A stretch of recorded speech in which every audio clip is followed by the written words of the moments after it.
Très chers amis francophones, amateurs de thé, bonjour. Bienvenue à Taïwan, chez moi, Stéphane Nerler, le fondateur du blog Tea Masters et de la boutique tea-masters.com. Aujourd'hui, notre cours de thé portera sur la fête des bateaux dragons. Elle a eu lieu il y a 2 jours, le vendredi, et c'est chaque année fêté un jour un peu différent parce que ça suit en fait, le calendrier lunaire. C'est une fête qui a lieu le 5e jour du 5e mois du calendrier lunaire.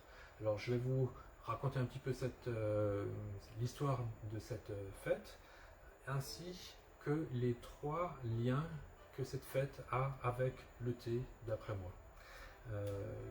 Alors commençons donc par cette histoire.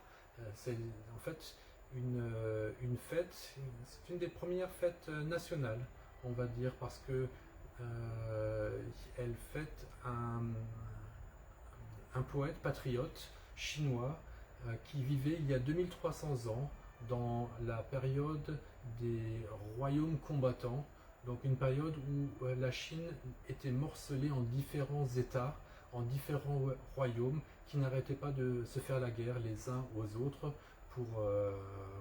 pour devenir le plus grand. À la fin, on sait que c'est les Qin qui vont gagner, mais avant cela, donc il y avait une dizaine de royaumes, tous chinois, mais qui se faisaient la guerre les uns aux autres, et même parfois ils devaient faire la guerre aux envahisseurs étrangers. Et donc c'était une période quand même très très agitée, avec beaucoup de morts, beaucoup de guerres, et Xu Yuan, poète chinois, donc avec une âme de poète très sensible, un jour il n'en pouvait plus. Il s'est dit non, non, trop c'est trop, toute cette guerre, en plus c'est des guerres entre Chinois, donc c'est la guerre civile, donc ça j'en veux plus. Et il est allé se suicider en se jetant dans une rivière, la rivière Miluo, qui va se jeter elle-même dans le Yangtze. Et cette nouvelle de son suicide a ému les habitants de la région, et ils se sont dit mince, il s'est suicidé dans cette rivière, alors son corps risque d'être déchiqueté par les poissons qui vont le manger.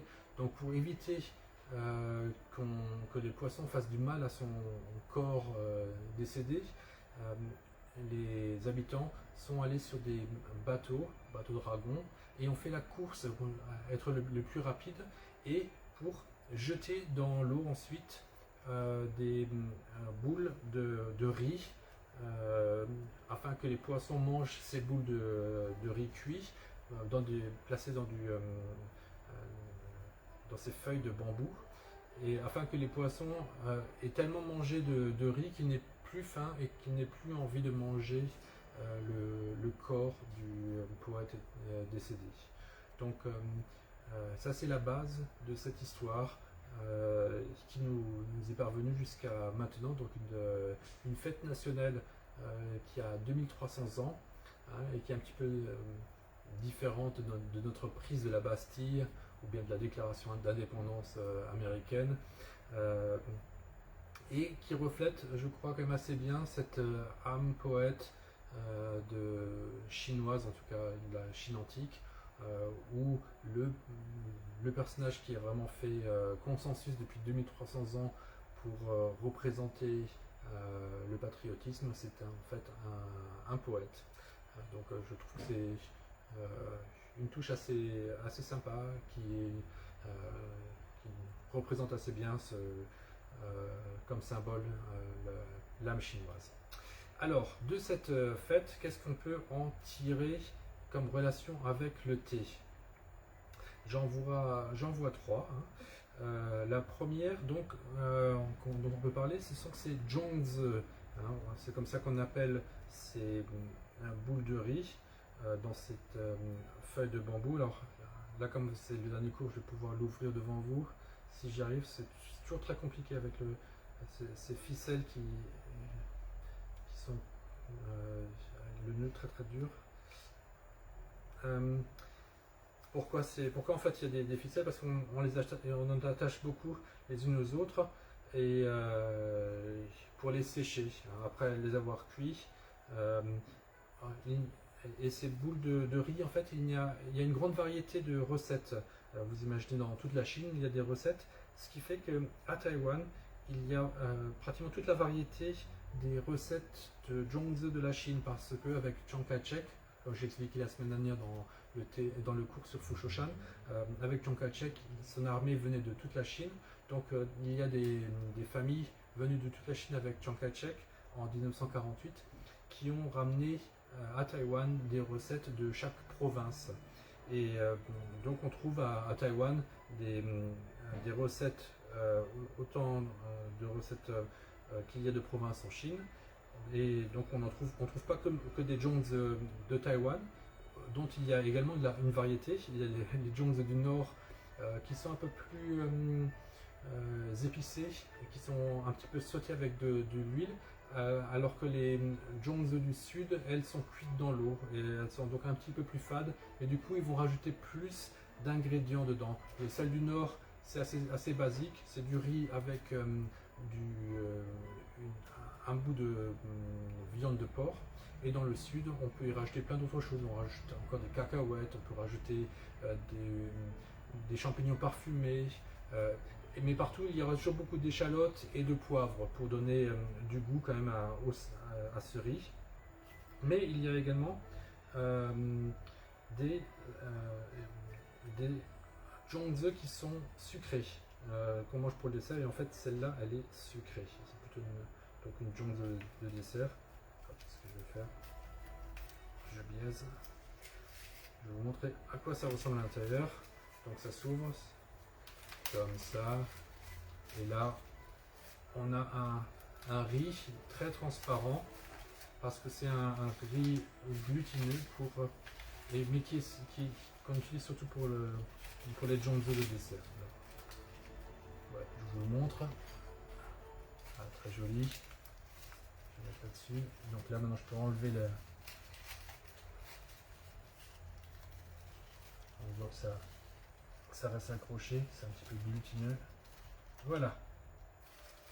Donc ça je peux l'enlever. Et ça ressemble à ça. Et cette zhongzi de dessert, en fait, de nouveau, il y en a plein de recettes différentes. Et on peut manger simplement du riz, ou bien parfois on rajoutera une pâte de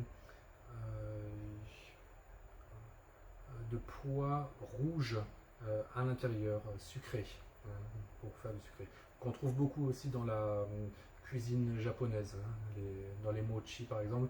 Donc ça ressemble en fait quand même beaucoup à un mochi, mais au lieu que ce soit du riz pilé, c'est du riz glutineux qui a été cuit et qui est devenu transparent. Voilà, et donc c'est une sacrée portion. Et encore, ça c'est une zhongzi qui est relativement petite, parce que c'est celle pour le dessert. Celles en plat principal avec la viande peuvent être beaucoup plus grandes, parfois plus longues également. Et donc celles-ci sont vraiment très très lourdes et pas faciles à digérer. Et le premier lien que j'aimerais faire avec le thé, c'est que pour bien déguster, pour bien profiter de ces zhongzi, je trouve que le mieux c'est de boire du pu'er cru, jeune ou bien mi-jeune, jusqu'à 15 ans. Là c'est une l'Insang qui en a 16, parce que c'est vraiment le thé qui va aider à la digestion, et dont les odeurs vont très bien s'accorder avec toutes les épices qu'on a rajoutées dans la zhongzi et on les retrouve un petit peu dans le pu'er.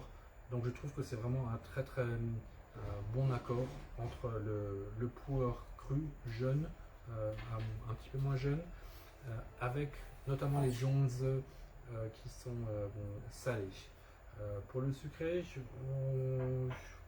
on va voir. Essayons. Et c'est quoi la deuxième, l'autre liaison avec le thé, c'est que lors du festival des bateaux dragons, autour de midi, il y a une autre coutume qui consiste à prendre de l'eau dans une source. Et donc beaucoup d'amateurs de thé vont faire la queue devant les sources naturelles à Taïwan d'eau pour avoir pour que leur eau soit pour qu'ils la prennent au moment où elle jaillit entre 11 h et 1 h de l'après-midi, entre 11 h du matin et 1 h de l'après-midi. Parce que à ce moment-là, le soleil est vraiment au-dessus de nos têtes et d'un point de vue des forces telluriques, le fait que le soleil soit vraiment à la verticale, ça aide à la pureté de l'eau. Et mon prof, Nicky Parker, qui est vraiment un palais très fin, lui il trouve qu'il y a une qualité différente entre cette eau qui a été prise à midi lors du festival des dragons, des bateaux dragons. Il trouve qu'elle est meilleure qu'aux autres jours, donc moi je veux bien le croire. Effectivement, chaque fois que j'ai pu boire une eau récoltée qui a été prise ce jour-là, à cette heure-là, j'ai trouvé qu'elle avait toujours une très bonne qualité. Donc c'est également un moment de l'année où les Chinois amateurs de thé vont aller chercher leur eau. En fait, je pense que cette tradition-là, en fait, c'est un petit peu comme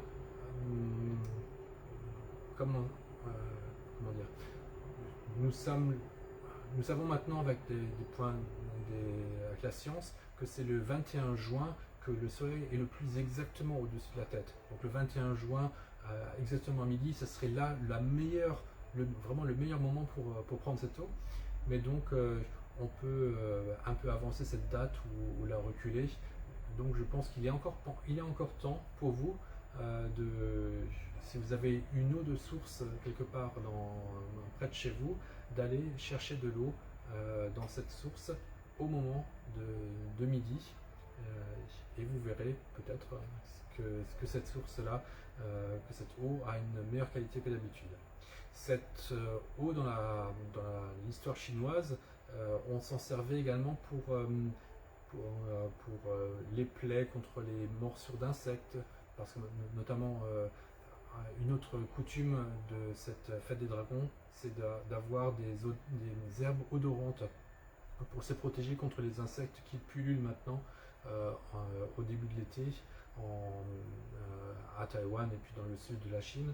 Donc en même temps, l'eau de source prélevée ce jour-là, elle a également des qualités un petit peu médicinales, pratiquement un petit peu magiques, selon les écrits qu'on a pu trouver dans le passé en Chine.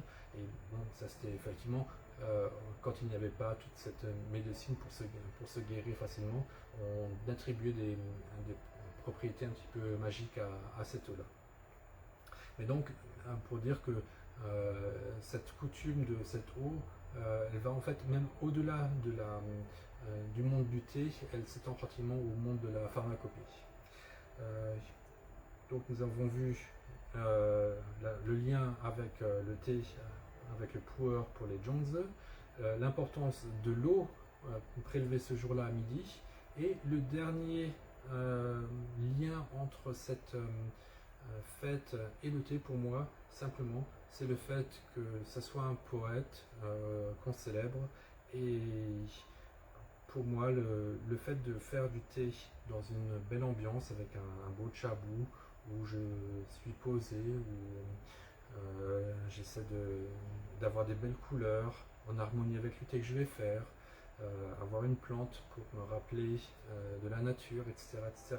Pour moi, c'est en fait j'avais dit que le shi, ça veut dire dans le chashi, le mot shi, ça vient d'une représentation de théâtre, mais on peut également dire que ça nous que c'est un poème, hein, que ça nous met dans une ambiance poétique, dans un mood poétique. Et c'est pour ça aussi que j'ai toujours un livre de poésie à portée de main quand je fais du thé, parce que c'est le moment où je trouve que je suis le plus réceptif pour lire de la poésie entre deux coupes de thé. Et, donc profitons-en. Et actuellement là je suis en train de lire un livre de poèmes de Du Fu, qui est un autre poète très tourmenté, mais de la dynastie Tang, très connu, un ami de Li Bai, un ami plus jeune. Ils ont même fait des beuveries ensemble, où ils ne buvaient pas que du thé en fait. Enfin, la plupart du temps, ils boivent plutôt de l'alcool, je dois dire. Pour l'instant, j'ai pas encore trouvé de poème sur le thé de Du Fu.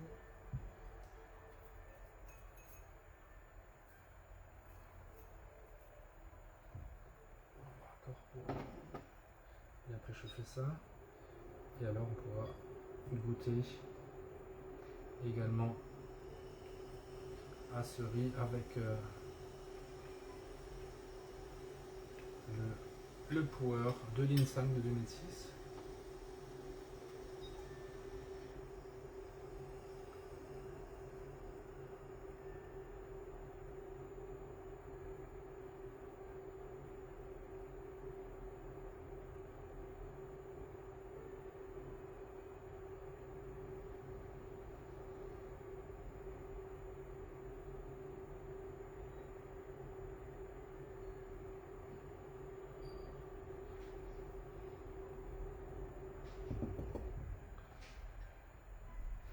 Pour les Pu'er jeunes, on peut vraiment verser très doucement parce qu'ils ont beaucoup de force, donc on peut y aller très mollo pour ne pas en sortir trop de force, parce ils contiennent d'eux-mêmes déjà beaucoup de puissance. Donc on veut surtout les notes les plus légères, les plus fines,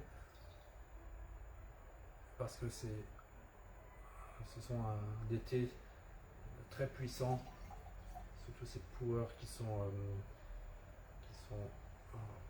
issus de vieux théiers. On peut attendre un petit peu. Et on va attendre un petit peu. Et regardons également cette donc une forme presque pyramidale, hein, avec tout en triangulaire de cette Zhongzi, une odeur qui absorbe un petit peu l'odeur des feuilles de bambou avec l'odeur naturelle du riz. Et comme c'est du riz glutineux, il est il y a un côté naturellement sucré. Et à l'intérieur, il y aura donc ces pois rouges sucrés.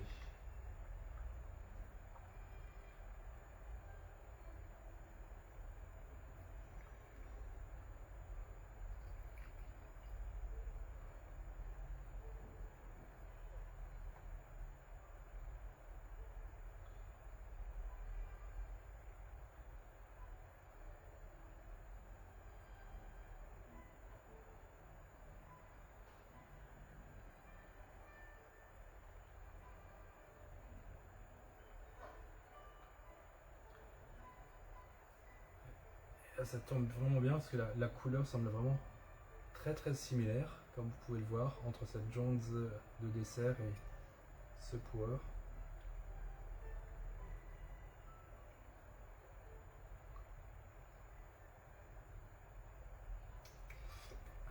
Un vrai plaisir ce Pu'er, qui se déguste bien sûr également tout seul, mais pour faire passer les Zhongzi qui sont très roboratives, je vous conseille de choisir ce genre de thé.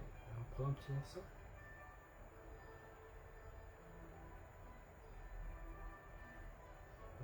Ça va très bien ensemble.